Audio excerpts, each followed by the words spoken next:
Okay, in this video I'm going to guide you through the process of creating a new file and putting it in a format called PXD. It may be called something else. This is for the Pixlr application. You're watching this video because you tried to use Photopea or you don't have access to Photoshop and you need to finish this assignment. This will allow you to create a file that has similar features to Photoshop or Photopea. However, you can save the layers, you can save multiple aspects about this graphic that you can't with Paint or something similar. And that way, when you save it, you can go back and edit it. You can change colors, you can add text, you can put in all kinds of new features. There's a link in the assignment that will take you to Pixlr, P-I-X-L-R, and I do believe it's pixlr.com. I already have it open in this window. Pixlr.com, and you'll get the welcome. I may go back to that file.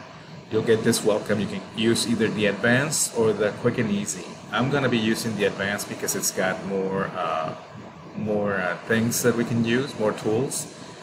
You can log in and sign up, and you don't need to. You can use it for free, and you can save your files for free. If you want to use it more, you want to explore it, to buy it or something, that's going to be up to you. You don't need to sign up, you don't need to log in, you don't need to create an account or anything.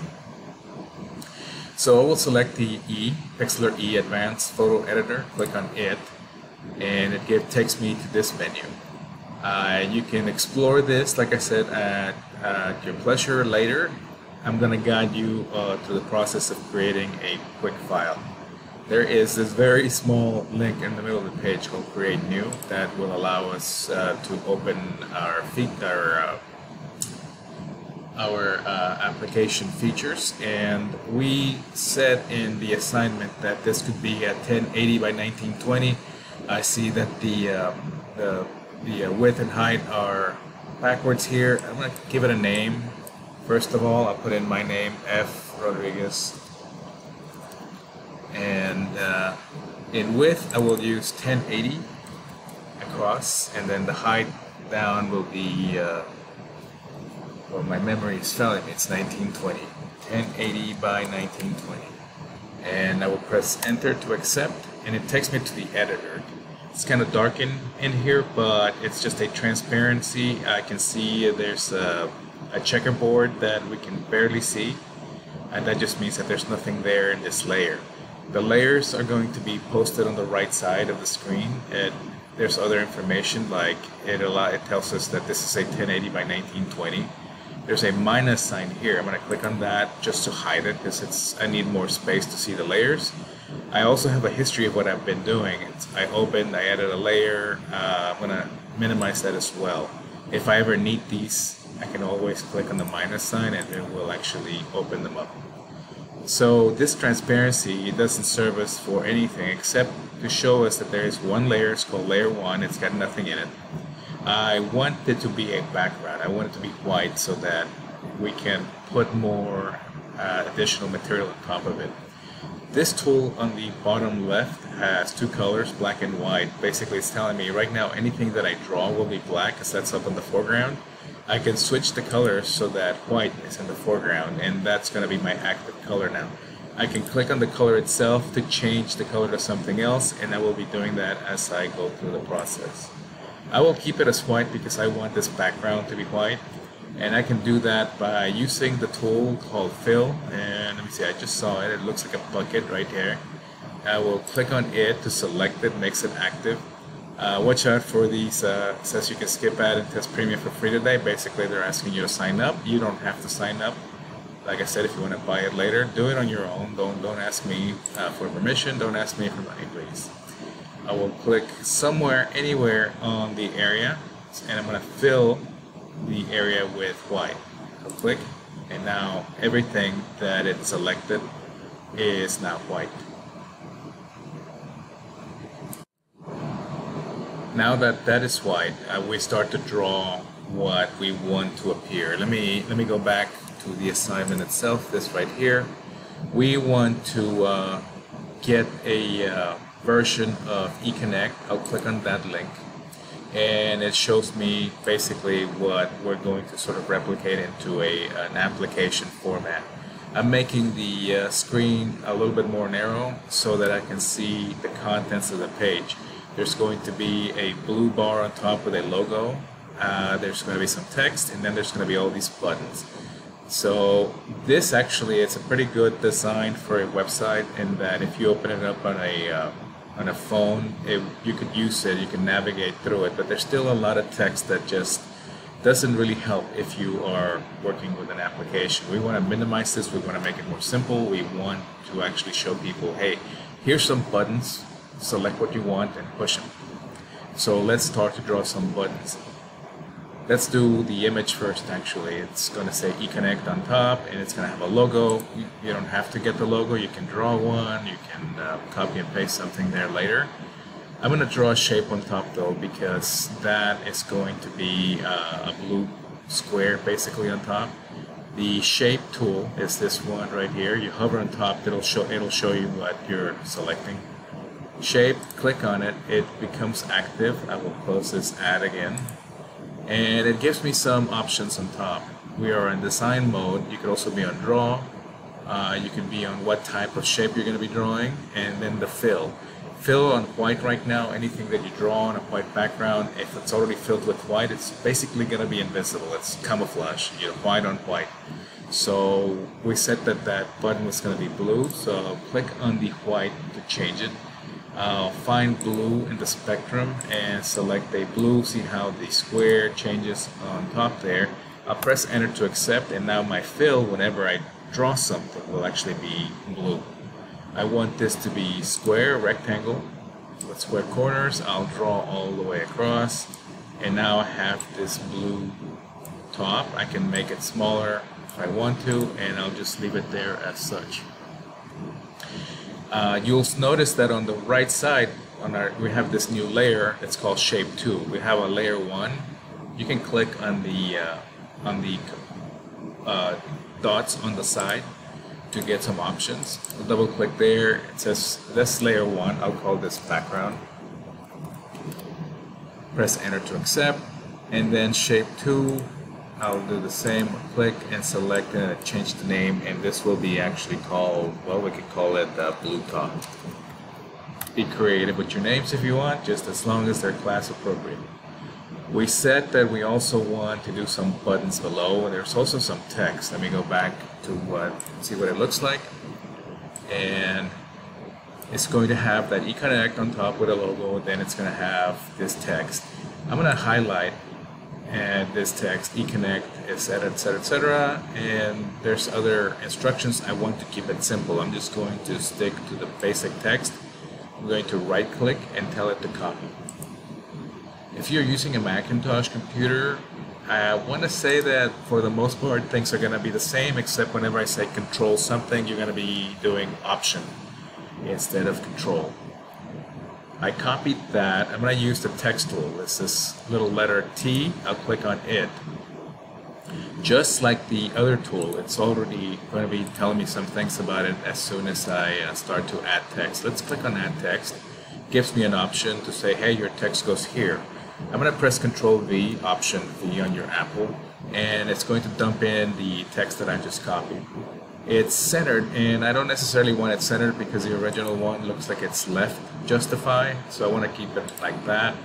However, this is centered. I will go to the Format button, click on it, and tell it on align and case, align left. That'll move it to the left. The text is becoming invisible because it's got a white fill and a white background, and like I said, that's camouflage. That's basically becoming invisible. With the text selected, or even if it's not, just as long as the shape is selected, I will click on the fill button and select black, press enter, and then that way now I have visible text. There's this very useful tool on the left side. It's the move tool. That's what it's called in Photoshop. In Photopea here it's just called arrange. I'll click on it. That will allow me to hover on top of the shape and move it elsewhere. This is why we want to use this software as opposed to Paint or anything like it, because we can come back and edit things at will. That blue top, we could put it in the bottom if we wanted. We could change colors. We could do all kinds of different cool stuff. I'm going to leave it on top though. I'm going to make sure that that text is visible. And I'm going to go back to the text tool, and I'm going to click somewhere else on top over here. And I know that that's going to say eConnect. You can only erase from image layers. Okay. Getting a little bit ahead of myself. I'm going to click on the top layer just because everything that you draw will go on top of each other so that you can see it. I'm going to click on plus below. That will add a new layer. And what kind of layer is it going to be? Let's put in a text layer, see what happens. It gives me a new text image there. I will start to type in eConnect, close the ad so I can work. Let's see, I don't know if it disappeared. I'll double click on this on the right side. See if I can find it, because I'm kind of losing track of where it went. I click on the arrange and it came back and it's showing me where it is. I will put it on top. I dragged it to the top. I can see that it's got some sample text in there, and I'll double click to see if it'll let me change it, and it should eConnect, E lowercase e capital C, connect. I'll change the size of this text as well. Let me see if I can double click again. Click on the text tool so that I can do something with it. It's actually white, and it should be white because I'm on a blue background. That makes it easier to read. I'll change the size to something larger. I think I want to go here as large, maybe as 90. And on the format, I will also tell it to align it to the left. I'll go back to my arrange tool and I'll move this a little bit farther to the right. If it goes on over the edge, that's fine. You can always just minimize the space that it uses. And we'll assume that we have a logo coming in here at some point. Even if you don't have a logo, we could draw the aspect of a logo by clicking on the shape tool, saying let's draw a circle that is white, and actually do it on a new layer. I'll click on the plus there. I'll create a new empty layer, and then with the circle, I guess I don't want to touch the layers too much because then they'll move. That should be a circle, and it should be white. There you go. So now I have this white circle that I can move on top here. I can also make it a little bit smaller. And we'll just assume that at some point that's going to be our Dallas College logo. What do we have left? We have 1, 2, 3, 4, 5, 6, 7 buttons that say different things, and they're different colors. Let's go back to the shape tool. We're going to pick, I'll close the ad. They really want you to buy this. Don't buy it. It's free, as long as you don't mind the ads. And we really shouldn't. So let's find the shape again. I want to click on fill in a different color. Let's draw a red button by clicking on the rectangle, adding a new layer that is empty, making sure that we're in the right tool, which is the shape, fill with red, type that rectangle. We said we want 7 buttons. Let's see how many we can fill. I'm going to start at the bottom. I have 1. I'm moving it so that the line aligns to the center. That means that the button's going to be in the very center stage. I will right click on that shape and tell it to duplicate the layer. Just makes a copy. I'll move it up a little bit. I'll click on the fill, select a different color. Your choice, pressing enter to accept. Do the same thing again to duplicate the layer with a right click, duplicate, and then move it up. Change the fill to something else. I'll use this green. I'm just using the easy colors because they're already made. Making sure that these are aligned. Duplicate layer, I have 1 more copy. I will change the fill to something, I don't know, something purple maybe. Press enter to accept, right click, duplicate layer. Move this to the top and change the color. Am I running out of ideas for colors? Let's see if I can get something that's kind of orange. Should be somewhere here. Press enter. I have 1, 2, 3, 4, 5. I got 2 more buttons to go. Right click, duplicate layer. Put it up. actually change the fill to another color. I'll start repeating colors, I guess. And right click again, duplicate the layer for our last one. This is number 7. And I'll just drop it in there. I'll change the color to something else. I don't know, pick another green perhaps, press enter, and now I have all these buttons that are kind of all over the place.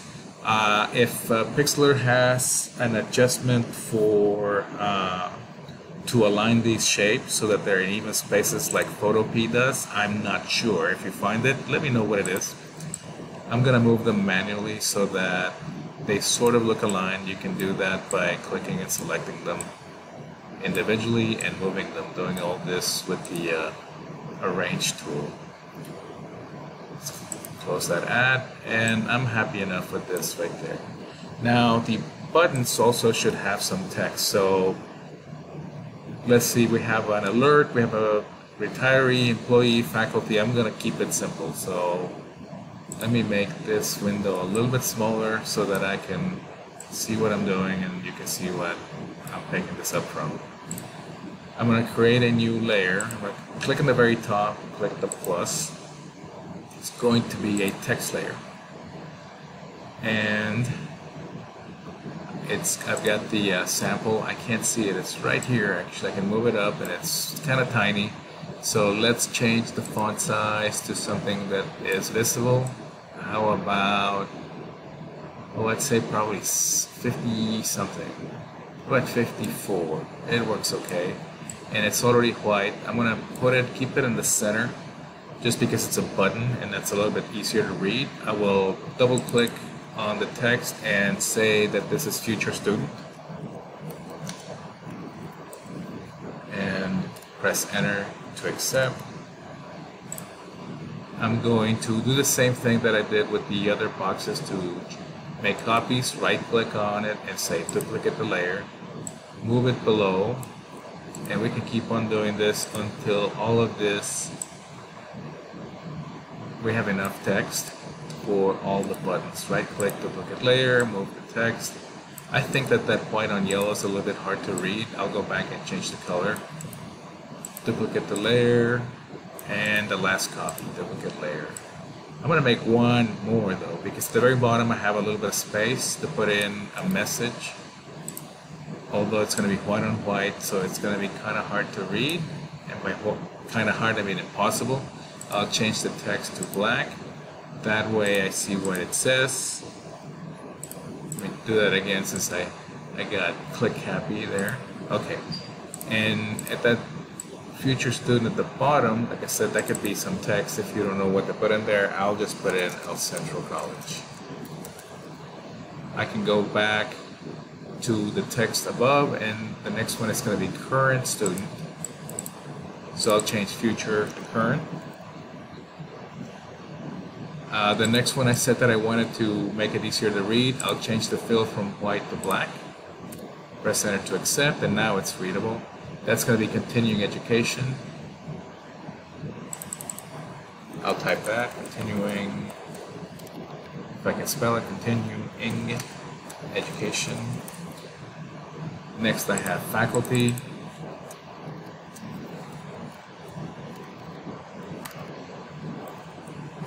Careful with those letters. Next is going to be employee. And this is just simplified and minimized.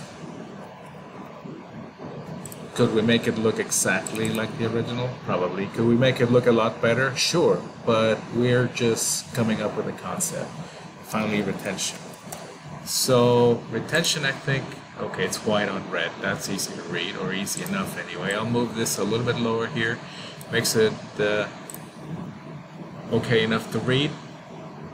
And well, this now is a very basic concept of what the application would look like once it's constructed.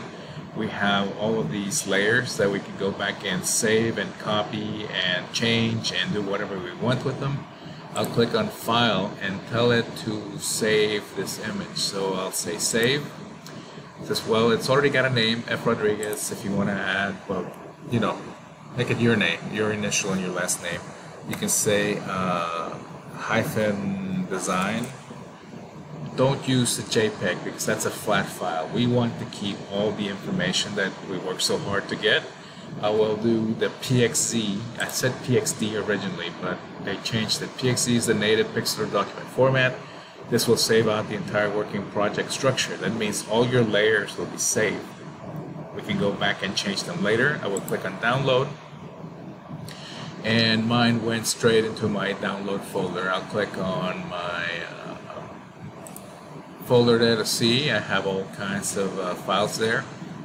And my appdesign.png is not what I want. frodriguez -design.pxz is the last one that I saved. That's the one. Whatever you save, this is what you want to turn in. To do so, you would go back to your assignment and open up your assignment page. I think it's on this other window, the one that I use with eConnect. And it should be as simple as scrolling down or up in this case, and it's going into the assignment 5.2 and tell it to browse your local files. Mine is going to be in my downloads and it's called frodriguez-design.pxz. Tell it to open and then finally submit, and that will attach it and turn it in. And that's how you use Pixlr to complete this assignment.